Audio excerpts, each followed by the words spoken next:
get it on. Let's love, baby.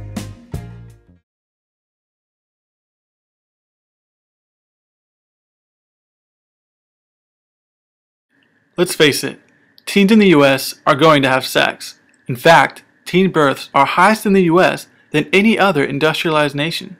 This is true despite the fact that the US teen pregnancy rate is dropping at about 14% in the past 10 years.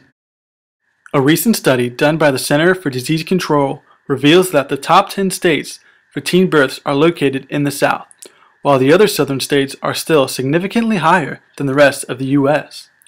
While in the North, there are some states that have high amounts of teen births. For whites, it's mostly in the South, with the traditional South having the highest by far.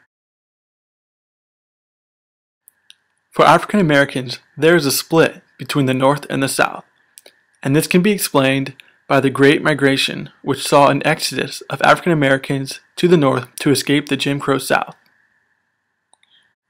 According to the 2010 census, Hispanics saw a 57% increase in the South, which was 4 times the growth of the total population of the South. So the question arises, why does the South have more teen births than the rest of the nation?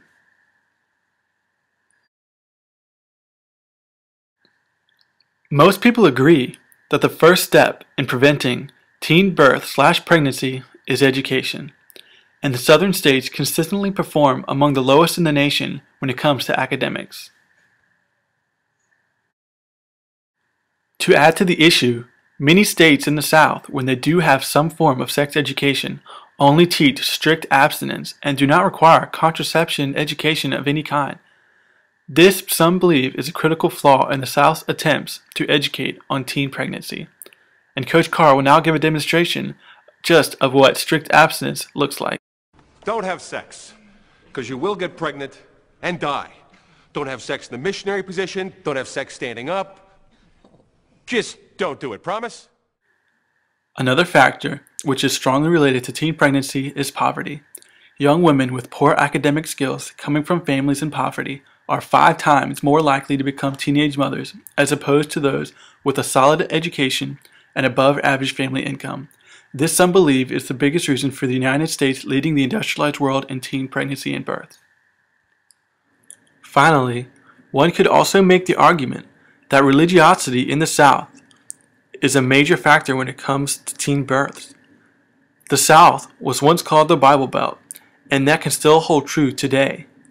A recent Gallup poll shows the traditional South has 8 of the top 10 most religious states in the Union, and this plays into the idea that while getting pregnant is bad, not having the baby is worse, and for the religious conservative South, abortion is usually not an option. In conclusion, all these factors combined help the South to lead the nation, and in turn help the nation lead the industrialized world in teen pregnancy and birth.